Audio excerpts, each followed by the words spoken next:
कहते हैं गरीबी इंसान की जेब खाली करती है, लेकिन अगर हौसला जिंदा हो तो वही गरीब एक दिन दुनिया बदल देता है। ये कहानी है एक ऐसे किसान की जिसके पास न पैसा था न जमीन, लेकिन उसके पास मेहनत थी और अपने बेटे के सपनों को पूरा करने की आग। गांव के किनारे एक टूटी झोपड़ी में रामू अपनी पत्नी और बेटे के साथ रहता था। घर में खाने तक के पैसे नहीं थे। सीता चूल्हे के पास बैठी थी और बोलती है उसी समय छोटू स्कूल की किताब लेकर आता है। घर में बस थोड़ा सा आटा बचा है रामू। अभी छोटू स्कूल से आता ही होगा, उसे खाने में क्या दूंगी जी।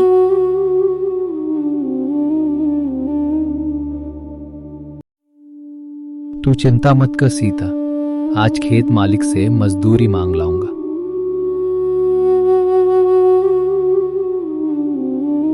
बाबा, मास्टर जी ने कहा है फीस जमा नहीं हुई तो स्कूल से नाम काट देंगे। रामू चुप हो जाता है।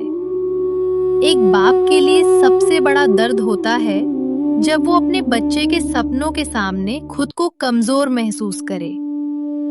रामू मजदूरी मांगने ठाकुर वीर सिंह के पास जाता है।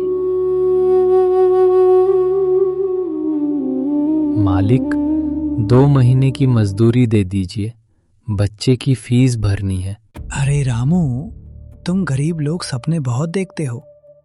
तुम्हारा बेटा पढ़ लिख कर कलेक्टर बनेगा क्या? रामू सिर झुका लेता है। गरीबी से ज्यादा दर्द लोगों के ताने देते हैं। रात का समय था। छोटू दीपक में पढ़ रहा होता है। तभी रामू की आंख खुलती और रामू बोलता है, इतनी रात तक क्यों पढ़ रहा है बेटा? सो जा, बहुत रात हो गई है। बाबा, मैं बड़ा होकर अफसर बनूंगा, फिर आपको खेतों में मजदूरी नहीं करनी पड़ेगी। रामू की आंखें भर आती हैं। उस रात रामू ने फैसला कर लिया, चाहे कुछ भी हो जाए वो अपने बेटे के सपनों को टूटने नहीं देगा। तू चिंता मत कर बेटा, मैं तुझे पढ़ाऊंगा, तू जरूर बड़ा अफसर बनेगा। कुछ दिनों बाद गांव में भयंकर सूखा पड़ जाता है। फसलें बर्बाद हो जाती हैं। लोग गांव छोड़ने लगते हैं।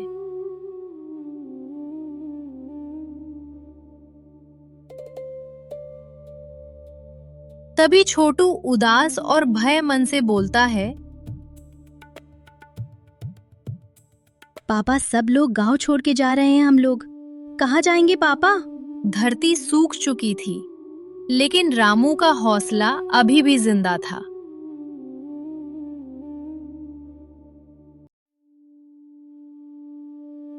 सीता बीमार पड़ जाती है। घर में दवा के पैसे भी नहीं थे। सीता कमजोर आवाज में बोलती है, रामू, छोटू की पढ़ाई मत रुकने देना। रामू शहर जाकर मजदूरी करने का फैसला करता है और सीता को बोलता है, सीता, मैं शहर जा रहा हूं, तुम जल्दी ठीक हो जाओगी। हर महीने पैसे भेज दूंगा जिससे रामू पढ़ पाएंगे।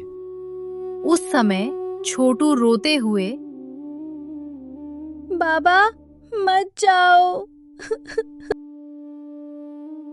बेटा, अगर आज नहीं गया तो तेरे सपने अधूरे रह जाएंगे बेटा।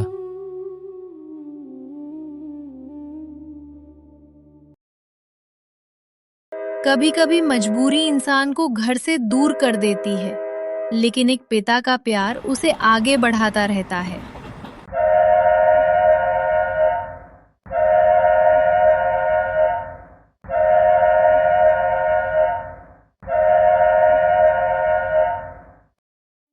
रामू शहर में ईंट ढोने का काम करता है।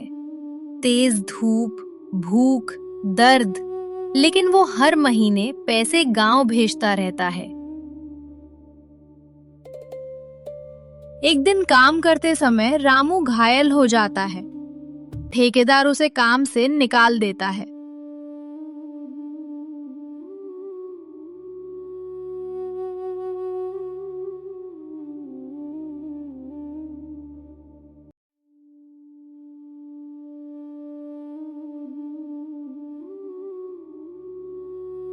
गांव में मास्टर जी छोटू की फीस खुद भर देते हैं और बोलते हैं, तुम्हारे पिता बहुत मेहनत कर रहे हैं बेटा, तुम्हें उनका सपना पूरा करना होगा।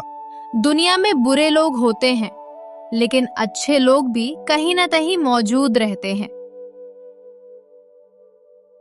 एक दिन शहर में रामू को सड़क किनारे एक बूढ़ा आदमी बेहोश मिलता है।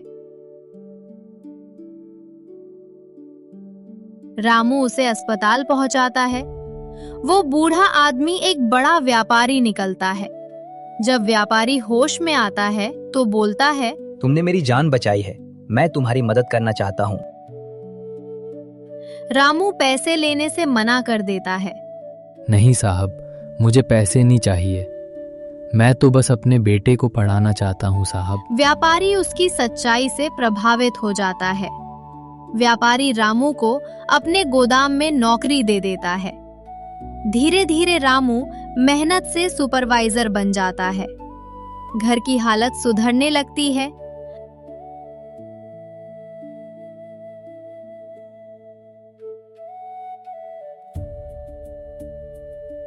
छोटू अब स्कूल में टॉप करने लगता है।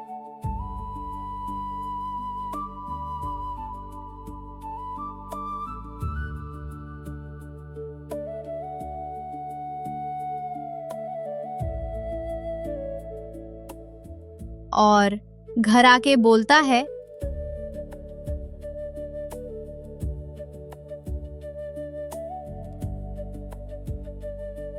माँ देखो, मैं कक्षा में प्रथम आया हूँ माँ। बहुत बढ़िया बेटा, मुझे पता था मेरा बेटा जरूर नाम कमाएगा। तेरे पापा भी बहुत खुश होंगे बेटा। मेहनत देर से सही, लेकिन रंग जरूर लाती है। उधर ठाकुर लालच में गलत काम करने लगता है। उसकी जमीन बिकने लगती है। लोग उसका साथ छोड़ देते हैं। घमंड का अंत हमेशा बुरा होता है। 10 साल बाद गांव में बड़ी गाड़ी आकर रुकती है।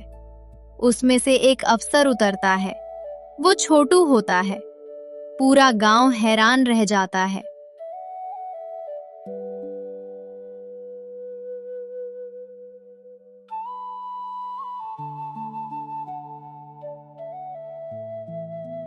रामू की आंखों से आंसू बहने लगते हैं। छोटू पूरे गांव के सामने अपने पिता के पैर छूता है और बोलता है, बाबा, आपका सपना पूरा हो गया। अब आपको कोई काम करने की जरूरत नहीं है बाबा।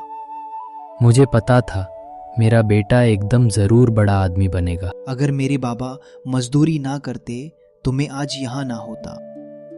मुझे माफ कर दे रामू, मैंने तुम्हारे साथ बहुत गलत किया है। मुझे माफ कर दो गांव वाले। गरीब होना कमजोरी नहीं है, हार मान लेना कमजोरी है। जिस इंसान के पास मेहनत और सच्चाई हो, उसे सफल होने से कोई नहीं रोक सकता। अगर आपको रामू किसान की ये कहानी पसंद आई हो तो वीडियो को लाइक करें, शेयर करें और ऐसे ही इमोशनल और मोटिवेशनल कहानियों के लिए चैनल को सब्सक्राइब जरूर करें।